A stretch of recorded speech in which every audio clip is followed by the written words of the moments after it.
दोस्तों ये तो आप सभी जानते ही होंगे कि साइंस कितनी ज्यादा शानदार होती है और उससे भी ज्यादा शानदार होता है हमारा नेचर। ये दोनों हर रोज ऐसी ऐसी चीजों को जन्म देते हैं जिन पर विश्वास करना थोड़ा कठिन होता है, क्योंकि ये चीजें होती ही इतनी शानदार हैं।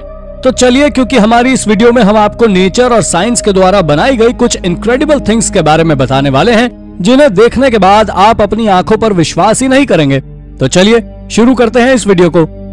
नंबर 10। दोस्तों आप जरा इन अजीब से दिखने वाले स्ट्रक्चर को देखिए। ये सिंगापुर में स्थित है। ये स्ट्रक्चर दिखने में एक उल्टी कोन की तरह नजर आते हैं, लेकिन ये दिखने में जितने ज्यादा अमेजिंग है उससे भी ज्यादा अमेजिंग है इनका काम।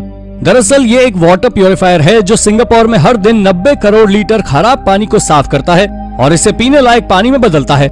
इसके जरिए देश की 40% पानी की मांग को पूरा किया जा रहा है। आपको बता दें कि सिंगापुर जैसे छोटे द्वीपीय देश के पास प्राकृतिक पानी का स्रोत नाम मात्र है। इस वजह से इसे पड़ोसी देश मलेशिया पर पानी की सप्लाई के लिए निर्भर रहना पड़ता है। लेकिन ऐसे में सरकार ने आत्मनिर्भरता बढ़ाने के लिए एक एडवांस सिस्टम तैयार किया है। फिलहाल इससे साफ किए गए अधिकांश पानी का इस्तेमाल इंडस्ट्रीज के लिए किया जा रहा है। ये साइंस के द्वारा बनाया गया नेक्स्ट लेवल स्ट्रक्चर है। इन इमारत में हवा की महक को ताजा रखने के लिए वेंटिलेटर का एक नेटवर्क भी स्थापित किया गया है। नंबर 9। दोस्तों आज तक आपने कई सारे सिंक होल्स के बारे में सुना होगा, लेकिन ये वेनेजुएला के घने जंगलों में बना सिंक होल बहुत अजीब और डरावना है। आप जान लीजिए कि इसे सीमा हेबोल्ट के नाम से जाना जाता है। ये सिंक होल वेनेजुएला के सारिसारानामा टेप्यू में बोलीवार राज्य के एक पठार के शिखर पर स्थित है। ये कई कारणों से असामान्य है, जिसमें इसके विशाल आकार और गहराई के साथ साथ वन टेपुए की शीर्ष पर इसका स्थान और तो और इस सिंक होल का निर्माण करने वाला नेचुरल फिनोमिनन भी आज तक अज्ञात है। इसे पहली बार 1961 में पायलट हैरी गिब्सन के द्वारा देखा गया था। इसके बाद 1976 में अच्छी तरह से खोजा गया था, जिसमें इसका वॉल्यूम 1,80,00,000 सेंटीमीटर क्यूब बताया गया है। इसके ऊपरी सर्कल की अधिकतम चौड़ाई 352 मीटर है और निचले हिस्से पर 502 मीटर और इसके साथ ही ये 314 मीटर गहरा है। नंबर 8। दोस्तों अब आप जरा इस पत्थर को देखिए। इसका नाम केनेथ टाइनन है।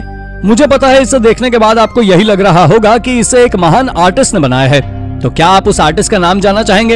अगर हाँ तो आप जान लें कि यह मशरूम की तरह दिखने वाला स्टोन स्कल्पचर नेचर के द्वारा बनाया गया है। इसे बनने में हजारों सालों का वक्त लगा है, क्योंकि इसे बनाने में समुद्र की लहरों ने तेज हवाओं के साथ मिलकर हजारों सालों तक मेहनत की है। वैसे तो यह दिखने में मशरूम की तरह है, लेकिन अलग अलग लोगों की इसके आकार को लेकर अलग अलग विचारधाराएं हैं। कुछ लोगों का मानना है कि यह एक हार्ट के आकार का है। वैसे आप जान ले कि अगर आप इसके ऊपर चढ़कर फोटोशूट की इच्छा रखते हैं तो ये काफी मजबूत है। इस पर एक बार में कई लोग एक साथ चढ़ सकते हैं।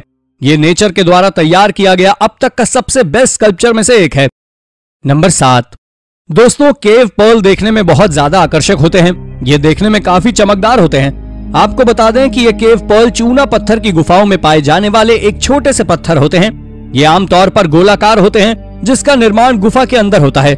इनका निर्माण कैल्शियम के कारण होता है। दरअसल कैल्शियम का सॉल्यूशन एक नाभिक के चारों ओर अपनी परतें बनाते जाता है, जिससे एक गोलाकार पत्थर का निर्माण होता है। शायद आपको जानकर आश्चर्य होगा कि इन पत्थर की सतह बहते पानी के संपर्क में आने से चमक उठती है, जिससे वो चमकदार हो जाते हैं। लेकिन एक हैरानी वाली बात यह भी है कि हवा के संपर्क में आने पर केव पर्ल्स खराब हो सकते हैं और खुरदुरे दिखाई देने लगते हैं। अधिकांश केव पर्ल्स 1 सेंटीमीटर चौड़े से छोटे होते हैं, लेकिन बड़े केव पर्ल्स 20 सेंटीमीटर डायमीटर तक बड़े होते हैं। नंबर 6।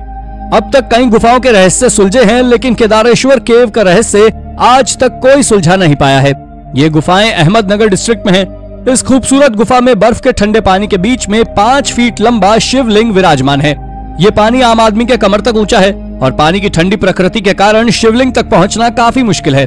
इस गुफा में कार्व की हुई सुंदर मूर्तियां हैं। स्थानीय लोगों का कहना है कि इस गुफा में मानसून के समय पहुंचना लगभग नामुमकिन है, क्योंकि रास्ते में एक बड़ी धारा बहती है। इसके बारे में एक और दिलचस्प बात यह है कि शिवलिंग के ऊपर एक विशाल चट्टान है और उसके चारों ओर 4 स्तंभ हैं, जो गुफा को सहारा देते हैं। ये 4 स्तंभ सत्य, त्रेता, द्वापुर और कली के 4 युगों का प्रतिनिधित्व करते हैं। प्रत्येक युग के अंत में एक स्तंभ अपने आप टूट जाता है और अब केवल एक ही स्तंभ बाकी है और ऐसा कहा जाता है कि जैसे ही ये स्तंभ टूटेगा दुनिया का अंत हो जाएगा। नंबर 5। अब बारी आती है आइलैंड की। तो आपने कई सारे आइलैंड्स देखे होंगे, लेकिन ये आइलैंड बेहद अजीब है। ये एक छोटा सा आइलैंड है। इस आइलैंड से मेक्सिको में रहने वाले लोगों की कई पौराणिक कथाएं जुड़ी हुई हैं। आपको जानकर हैरानी होगी कि ये इतना छोटा द्वीप है जिसे एक दिन में पैदल पार किया जा सकता है। लेकिन बारिश के मौसम के दौरान ये विशेष रूप से आकर्षक है, क्योंकि बारिश के मौसम में इसकी सड़कों पर पूरी तरह से बाढ़ आती है, जिसके चलते नाव से यात्रा करना मजबूरी हो जाती है।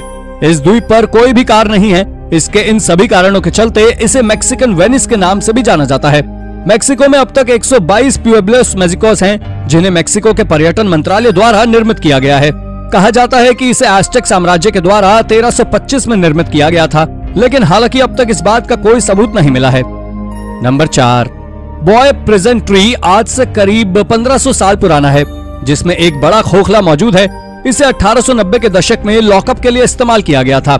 ये स्वदेशी ऑस्ट्रेलियाई कैदियों को डर्बी भेजने वाले रास्ते पर है, पर बहुत से साइंटिस्ट का दावा है कि इसे पहले किसी ने अपने घर के रूप में इस्तेमाल किया है, लेकिन इसका कोई सबूत नहीं है कि इसे कभी घर के रूप में भी इस्तेमाल किया गया है।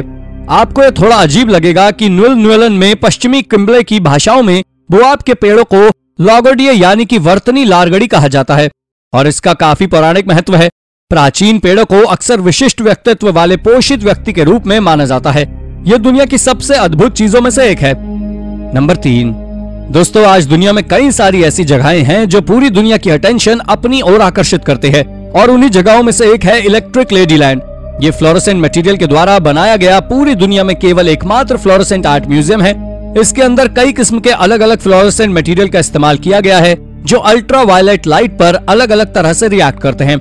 आपको बता दें कि इसके अंदर फ्लोरोसेंट मटेरियल का उपयोग कर कई तरह की पेंटिंग्स और आर्ट भी बनाए गए हैं। ये सभी आर्टिफिशियल फ्लोरोसेंट मटेरियल हैं, और अगर कभी आप इसके अंदर जाते हैं तो आप यहाँ पर कई सारे पेबल्स का कलेक्शन भी देख सकते हैं, जो अलग अलग रंग में ग्लो करते हैं। ये फ्लोरोसेंट आर्ट म्यूजियम दुनिया के सबसे अद्भुत म्यूजियम्स में से एक है। नंबर 2, दोस्तों क्या आप कभी किसी जिंदा ज्वालामुखी के पास जाना चाहेंगे? मुझे पता है कि आप में से कोई भी जिंदा ज्वालामुखी के पास नहीं जाना चाहेगा, लेकिन वो लोग बहुत ही साहसी हैं जो नियारोगोंगो में रहते हैं, जो कि कोंगो का एक हिस्सा है। दरअसल यहाँ पर एक ज्वालामुखी है जो अब तक करीब 30 बार फट चुका है। ये पहली बार 1882 में फटा था। इसमें से हमेशा ही धुआं निकलता रहता है, और इसके साथ ही ये दुनिया की सबसे बड़ी लावा लेक का फॉर्मेशन भी करता है। इसके पास कई सारे विलेजेस हैं जिनमें घनी मात्रा में लोग रहते हैं। इसकी सबसे डरावनी बात यह है कि इस एरिया में एक अजीब प्रकार के पत्थर मौजूद हैं, जिनमें अल्काली का अच्छा स्रोत है। पर अब आप सोच रहे होंगे कि आखिर पत्थर कैसे? तो आपको बता दें कि अल्काली से परिपूर्ण पत्थर लावा को और भी ज्यादा तेजी से बहने में मदद करते हैं, जिसके चलते लावा अपनी नॉर्मल स्पीड से तेज बहता है। जब साल 1977 में ये ज्वालामुखी फटा था, तब इसके लावा की स्पीड करीब 60 मील प्रति घंटा तक रिकॉर्ड की गई थी। फिलहाल तो ये साल 2002 से अभी नहीं फटा है। नंबर 1, दोस्तों आपने आज तक बड़ा झरना देखा होगा, यानी कि बहुत बड़ा। चलो शब्दों के जाल को हटाओ, आपको बता दें कि रोमानिया में दुनिया का सबसे बड़ा वाटरफॉल है। ये बड़ा होने के साथ साथ सबसे सुंदर भी है। इसे वहाँ रहने वाले लोगों के द्वारा काफी पसंद किया जाता है, और उनके द्वारा इसे एक उपनाम भी दिया गया है। ये वाटरफॉल अनीना माउंटेन्स के बीच में है। इस वाटरफॉल के बीच में कई जगह पर पानी सरकता हुआ आता है, और सबसे निचले हिस्से से पानी करीब 25 फीट ऊपर एक क्लिफ फेस स्ट्रक्चर से होकर नीचे गिरता है। ये क्लिफ फेस स्ट्रक्चर एल्गी के कारण हरे रंग की है, और जब इस झरने से पानी नीचे गिरता है तो वहाँ हैलो इफेक्ट के कारण पानी हर समय ग्लो करता है। ये वाकई नेचर के द्वारा बनाया गया एक अद्भुत वाटरफॉल है। तो दोस्तों ये थी हमारी एक और इंटरेस्टिंग वीडियो। अगर आपको ये वीडियो पसंद आई हो तो इसे लाइक करें, और हाँ जाते जाते चैनल को सब्सक्राइब भी जरूर कर दीजिएगा। धन्यवाद।